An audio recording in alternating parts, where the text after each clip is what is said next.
Carrie, great to see you again.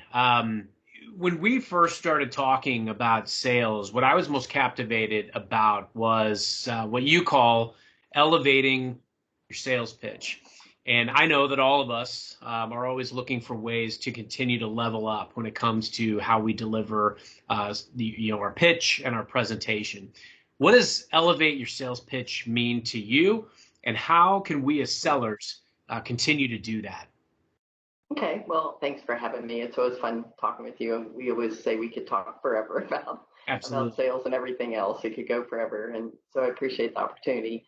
I think first of all, most of the time when you talk about elevate your pitch, people think you're about to help them talk about 30 seconds. That they're the quintessential elevator pitch. And it's funny because it may be 30 seconds, but all of us know that like where we are today is this whole like boiling down of all these experiences we've had over time, and your pitch is really not any different. That it's really something that starts way back with who is your company and what's unique about you, what are your differentiators, understanding who your ideal client is, and then once you've targeted them and you've set up a meeting with them, that before you even walk in the meeting, there's a lot of research that goes on into their LinkedIn profile and their website and some of the people they know, as much research as you can get. And then I like to coach people to think through, like maybe starting with when they outline this meeting, like what are 5 reasons someone should do business with you, but then what are 5 reasons they shouldn't? Because as soon as we start talking about why they shouldn't, you can anticipate their objections. And when you can anticipate them, you actually get to pull them out before they even get a chance to in what you say to them. And so then it's like structuring, what do I know about this person? Who do they know? Where did they go to school? What jobs have they done before? What is their company? What's the branding look like on the website? 5 reasons they want to do business with you potentially, and 5 reasons they wouldn't, and thinking about what you would say in response to that, and then planning questions, not features and benefits that you're going to talk to them about, but actually what kind of questions would pull that out. So if you're talking to like an IT, if you're an IT company and you believe that one of the things you do the best is go in and do a free assessment, and that you help them find what isn't necessary and cut their costs because you get rid of unnecessary things, rather than telling them that's what you do, like planning a question that says, what is the most frustrating thing about your current IT provider? And then let them answer. And then after you've kind of addressed that, saying something like planning a way to put your features and benefits in, saying, is it ever your experience that when you are with your IT provider that they add services to you and your bill just keeps getting higher and you don't actually know if you need all that? Yeah. It's a way to sprinkle in your features and benefits, but if you haven't thought about that before you go into your meeting and you haven't created a list of questions, then you aren't as prepared to learn what their current experiences is and then get their data out by asking them questions. So I think that's a big part of planning it. And then I think that it's really part of your elevating your pitch is going into the meeting with not just that roadmap of questions, but telling the person you're sitting with about your roadmap. And you do it by saying, gosh, I planned, like you and I are planning on talking for roughly 20 or 30 minutes, and we're going to talk about sales. Is that okay? Does that still work for you? And as part of that, I'm going to have some questions for you about your business. Are you okay with that? And I assume you're going to have some for me. And gosh, it feels like at the end of this, we might either decide we aren't a fit for each other, or potentially, if we are, next steps in my world might look like meeting your team or you would meet mine. Like you literally, when you do this at the beginning of the meeting, you've given them control because you're going to let them answer questions. You're going to ask questions and you give them a lot of control, but you've literally set the roadmap for where you're going to take them. If you like what we're talking about, this is what it looks like. If you don't, you get to tell me no. I love creating the roadmap at the beginning of the meeting, and it's remarkable about how all the planning you do up front in terms of identifying who you're targeting, what you add that's different, and then creating questions to get to that, and then telling them in the beginning of it. it's just this roadmap. And that when I coach people, it's funny because I feel like one of the biggest take homes that we talk about is how are you going to get somewhere that you don't know where you're going? So to me, elevating your pitch really is all the planning that goes on before the meeting and then putting it in place when you start. That's a big piece of it. You said some super important things there, Carrie, and one of the resounding words that kept really shining through in my mind was intentionality, because everything that you articulated really requires intentionality to set the tone, to arm yourself with the intel that you're going to walk in with. I think the term elevator pitch, I was having a conversation about this earlier this week with a colleague and mentor. The term elevator pitch is a little tired because the reality is, I think our preconceived notion, and I want to talk about where you see common mistakes in presentations here in a second. I think a lot of times we come in with these preconceived notions that, hey, we don't need to educate ourselves on the customer or what might be of most value to them. Let's go in and talk about how great our product or solution or service is. And frankly, I think that's where we go awry right out of the gate. Yeah.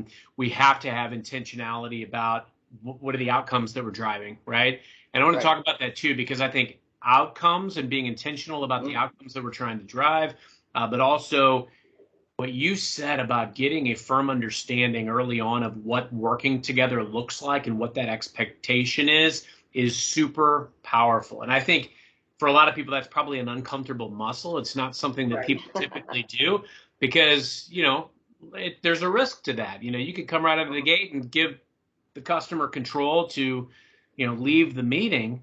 But I always like to say, hey, if we're not mutually making the decision to go forward in a way that is very transparent and communicative, we're not on the path to partnership. So I loved everything that you had to say in that. Let's dive in. So when it comes to outcomes, because I think this is one of the single most important things to a meeting. Every time I have a meeting that my team is running, and maybe I'll be a part of it or I'll be observing, I always ask them, what are the outcomes? What are we going to leave this meeting with? What are we asking for as a result of this meeting? So what do you think gets in the way of having better outcomes to meetings, whether with prospects or even just potential referral sources? Right. Well, I appreciate all your kind words. Thanks. And I would say, first of all, I think that when we are salespeople, we feel like our job is to be out there and really covering a ton of ground. And there's a saying that if you to slow down to speed up, and that planning ahead of time will really speed up your sales process, because I think that we tend to be so busy trying to cover ground that we aren't as prepared when we walk in the door. And the more we prepare, the more likely we're going to get where we want to go, because as we talked about the roadmap. So I think that one of the mistakes that people make is quantity over quality. So I encourage people to slow down, be really intentional, to use your word, about who they're targeting, and then what they want out of the meeting and how they want to drive that conversation using their questions. I'd say the second, one of the biggest things I see is that people come in feeling like they have to close this business, that they're just not doing their job if they're not closing business. And of course, we are all hired to close business, absolutely. But not everyone is someone we should be closing business with. They may not be a fit for us.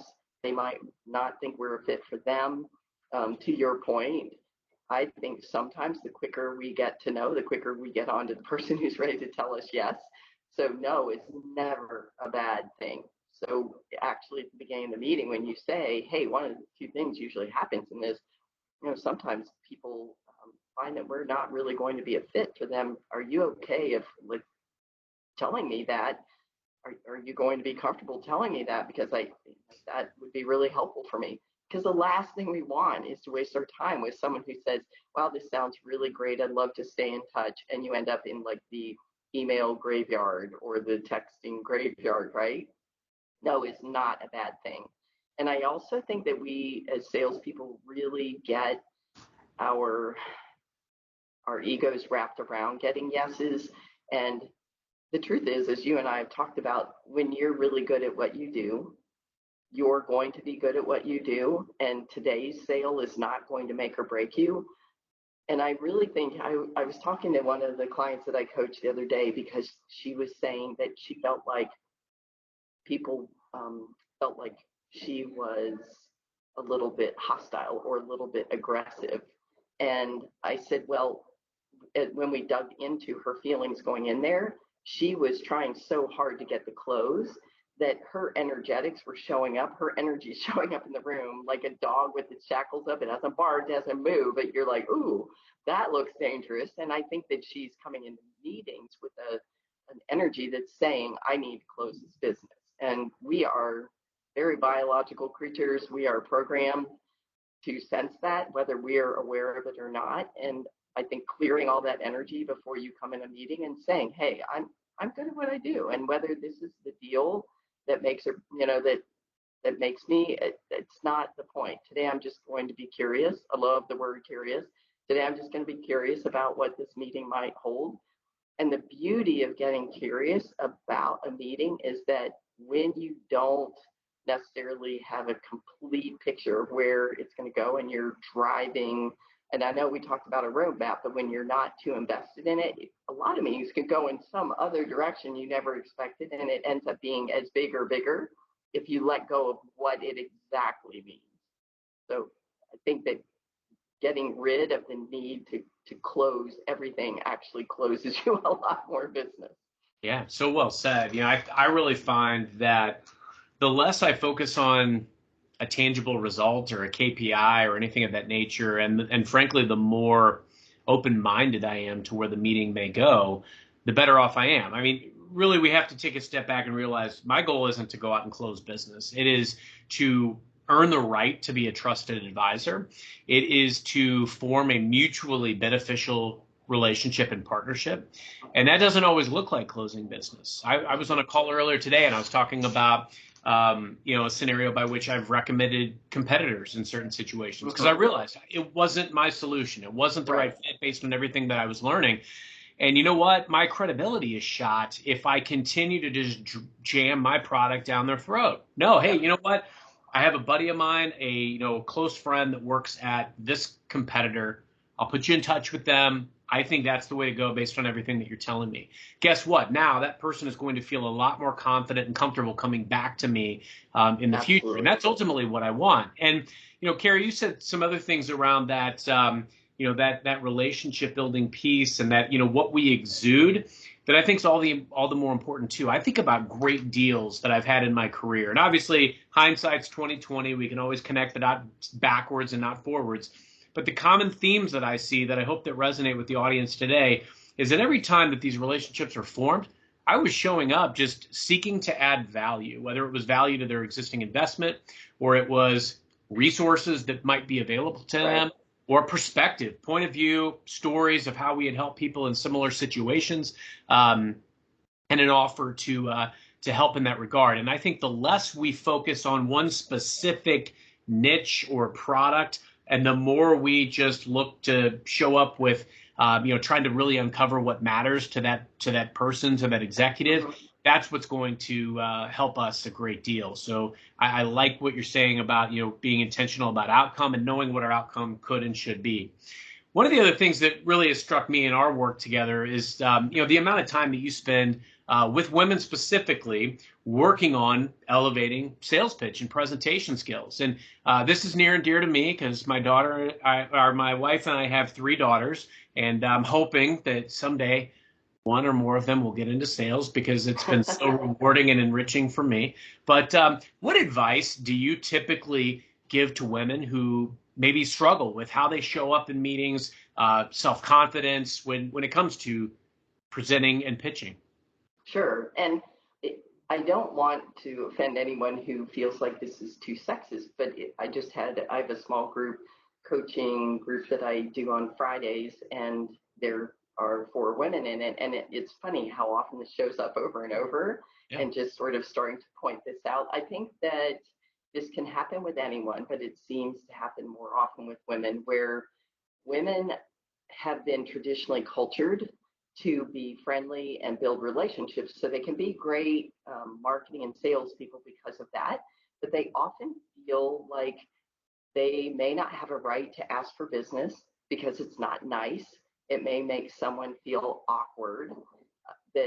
And I remember one of my clients saying, well, I've been in this group participating, and I feel like it may be time for me to set up one-on-ones. And I'm like, how long have you been there? And she said, a year. And it's like, and I said, well, there must be something that's held you back from asking for that business in the past. There's a belief in there. And she said, well, I don't want to make them feel awkward in asking for their business. And I said, but are they personal friends or are they business contacts? She said, well, they're business contacts. And I said, well, but if they're business contacts, they actually came in the room to build business. They will understand that. And if they're not comfortable, that's on them. They're probably in the wrong room. And that you're not actually, if you're kind about how you ask about it, you're not actually in charge of their emotions, if they feel awkward about it. That's their thing to carry. And I think the other thing is that women don't tend to feel as comfortable speaking their minds, that when they're sitting in the meeting and they're like, I remember sitting in one meeting with a family who was saying, gosh, maybe we need to get another company who does what you do.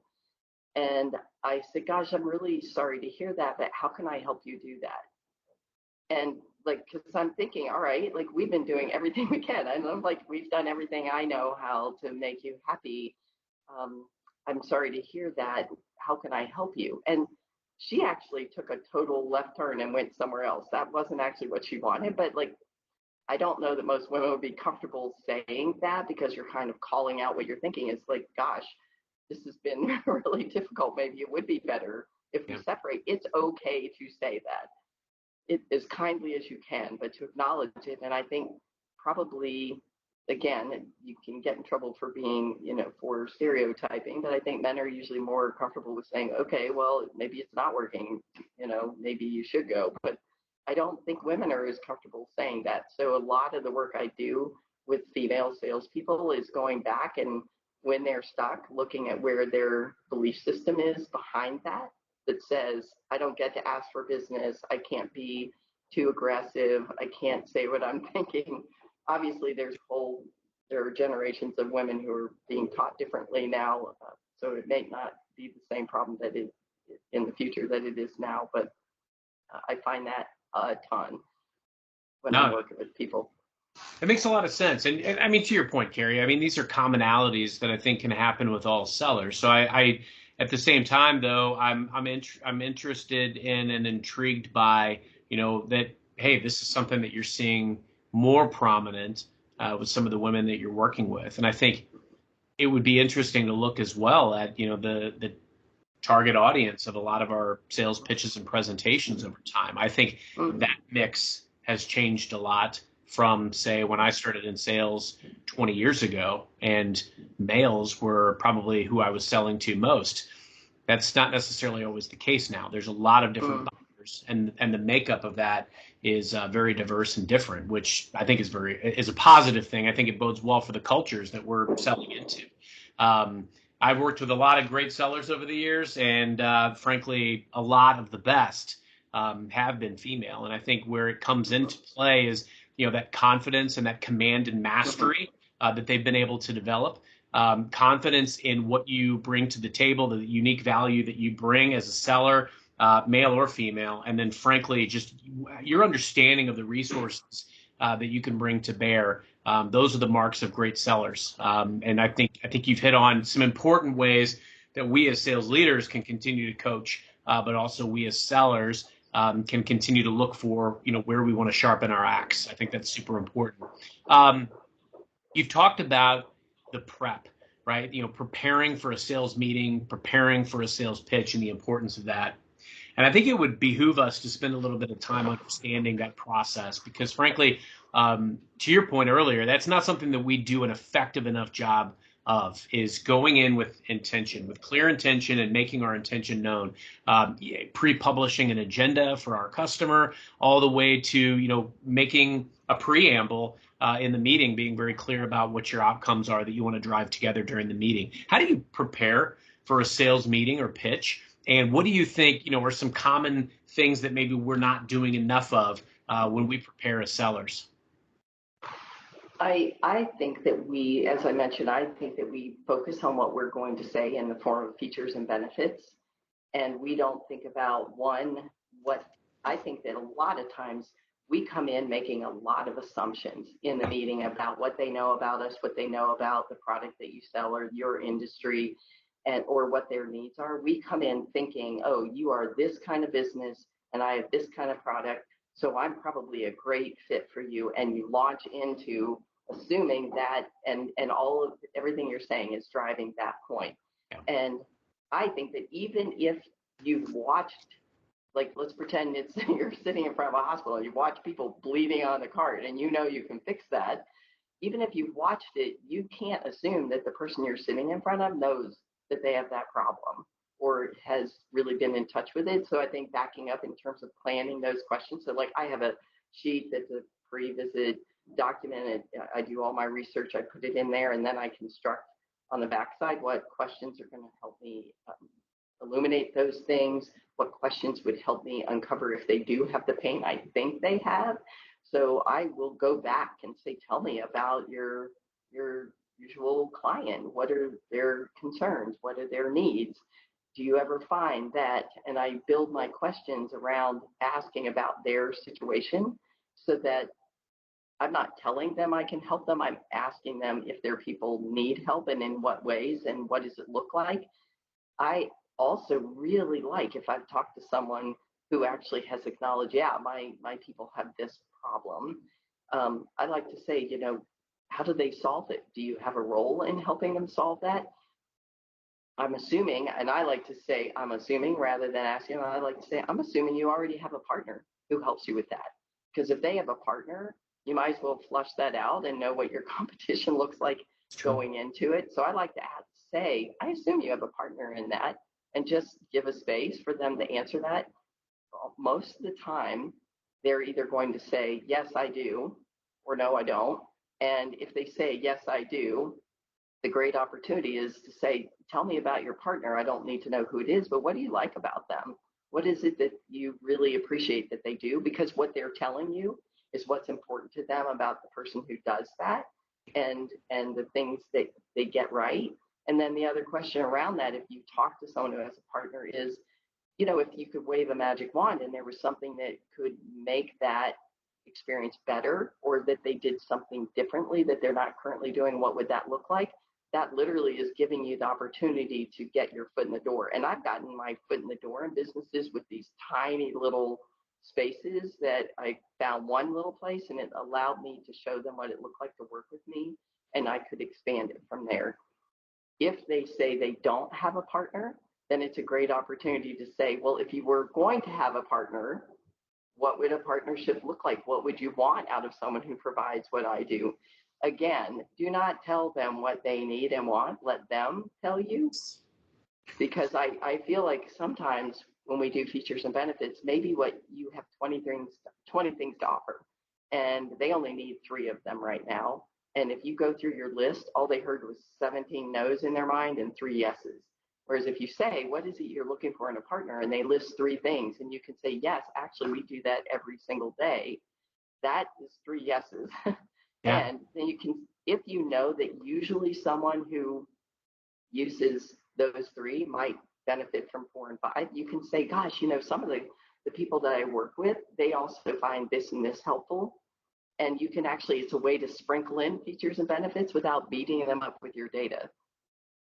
I find that has been incredibly helpful in pulling out information in my past doing sales. That is of exceptional value, Carrie. I often find very similarly, when I first meet with an executive at an organization, a lot of times I'm coming in with perhaps my own intuition or inferences, right? I want to gain their buy-in of, hey, when I've worked with your company historically, or perhaps, when I'm working in this industry or whatever it is, these are some of the common things that I see as challenges. How are you grappling with those? And I want to get some intel. But the beauty is, like, as a seller, you're ultimately trying to turn your snowball into an avalanche. I want to build a groundswell of influence within the organizations that I work with. So I may have great conversations with executives, But then as I go forward and I talk to their influencers or the influencers of influencers or other executives in that business, now I can hearken back to what I'm hearing from them, staying at the pulse of that organization. Hey, as I've been talking to Mary, your CFO, or as I've been talking to Jim, your CIO, these are the kind of things that I'm hearing. Or as I'm talking to your teams, this is what I'm hearing is working. This is what I'm hearing isn't working. Are you having that experience? Are you getting that feedback? Yes. Because you're right. You have to uncover what they view as the need. You can't go in and diagnose without knowing what the need is, without knowing what you're diagnosing. The other thing that you said that I think we really want to sit in for a second is the understanding of what do they want in a partner. Sally, I look at some great customer relationships that I've had, and I mean, being able to go into those first meetings and just say, hey, when you've worked with partners like me in the past, what's been the great attributes that have stood out? And to have them say like, hey, I worked with this person at this organization and our relationship worked because of X. They just told you exactly how to work with them. I mean, I've found being communicative, sometimes over communicative, being responsive. I've had customers tell me, Carson, you've been more expensive, but I've done business with you because when I message you, you respond. Even if you don't have the answer, you copy me on the threads where you're doing the due diligence and finding the research. You give me daily updates, and I don't get that from anywhere else. I'm willing to pay a premium to work with you. And so understanding what matters and what goes the distance for your customers, those are the things that are going to really make the difference. And Carrie, you nailed it. I mean, those are the things that we can be doing right there in those first meetings and subsequent meetings that are going to make all the difference in the world. As we're coming up on time, I'd love to get a feel for anything else that you'd like to tell our audience today, and anything else that's top of mind for you around elevating our sales pitch. Well, it's interesting because you were talking about what was their good experience. I like to find out what their experience in general was, because you want to know what culture you're walking into. If they've had a really bad experience with a company like yours in the past, you want to know what biases they're coming in with. And yes, when you ask what went right, you know how to make them happy. If you ask what went wrong, you also learn what made them very unhappy and how to solve their problem. Another thing that you said that struck me is you were mentioning the person who said that you were more expensive. The minute someone uses the E word expensive, I like to say, you're right, I'm an investment, because there's a whole different energy around expensive and investment. Expensive sounds like luxury, paying for more than what you're getting. And investment, everyone knows if you're putting in an investment, it means you put money here, but you're expecting it to grow. And then, I think that when you say, if someone says to me, you're expensive, I like to say, you're right, I am an investment. Money is always important to the people that I work with. What else is important to you about working with someone like me? What else are you looking for in a company like me? And they may say, customer service and response and quality of the product and the ease of billing and whatever that list looks like. Every person who sells knows what their traditional customer really is looking for in the relationship. But when they give me that list, I like to say, and if you were going to put that list in order, and you started with the most important one, what would your list look like? I promise you that hardly anyone is going to put price at the top if they get poor quality, poor response, terrible choice, like product selection, whatever that is. So you're going to show them quickly that value beats price all day because it's their list. So they're not going to argue with their list. They might argue with yours if you said, well, look, price isn't the most important thing. But if you say, gosh, that is always really important, what else is important to you? And how would you create that list? What order? And let them tell you they actually are going to see themselves that price is not as important. And you say, if I can deliver everything that you just listed, would it be worth the investment? Again, it's not a cost, it's the investment. Let them create their own data. I think that can be incredibly powerful in helping people uncover their priorities. What jumped out at me most today, Carrie, is the intentionality about how we prepare and show up, but also the conversational nature by which you approach your meetings. Because where we falter as sellers is we will go into these meetings, we focus way too much on questions like what keeps you up at night, as opposed to this has been my experience, or this is what I'm hearing and seeing, or this is what my organization is typically seeing and helping with, and this is how we do it and how we show up. And what do you see as the greatest strengths and maybe opportunities for the partners that you would work with? Very conversational in nature, putting the customer or the referral at the heart and giving them control. These are all things that are not as common as they should be with sellers today. So thank you. The other thing that you're making me think of, if you don't mind me with the last Please. piece, is it also makes me think that sometimes we get threatened by the idea of them getting other bids. I like to say, hey, I assume you're talking to other companies. How are you going to make your decision about who to choose? Yeah. And they almost always are going to talk about price. But this is actually an opportunity for you to be an advisor and say, when you're looking at other companies, you've been kind enough to trust me so far in this conversation with your information. Do you mind if I make a couple of suggestions? When you talk to other companies, make sure you ask about this, this, and this. You've literally just given them more of your differentiators. And when you say it that way, you actually stop selling. You are now an advisor expert. So now they're like, oh, she told me how to compare the companies and what questions to ask. She's an expert at this. She's giving me advice now. And you can do it very subtly. It doesn't have to be pushy. You're just literally saying, do you mind if I make a couple of suggestions? Make sure you check on these things to make sure your provider is going to deliver the service that you're expecting. You completely move away from being a salesperson and you are now an expert and advisor. Absolutely. And you're one step closer to being that trusted advisor. You said that at the onset, really about kind of how we can show up and kind of establish that foundation. And, frankly, it takes it away from the common errors that we could make as sellers as coming across as salesy. And instead, really controlling the narrative, giving guidance, and being that investment as opposed to being something that they're just paying for. So transactional, yes. Exactly it.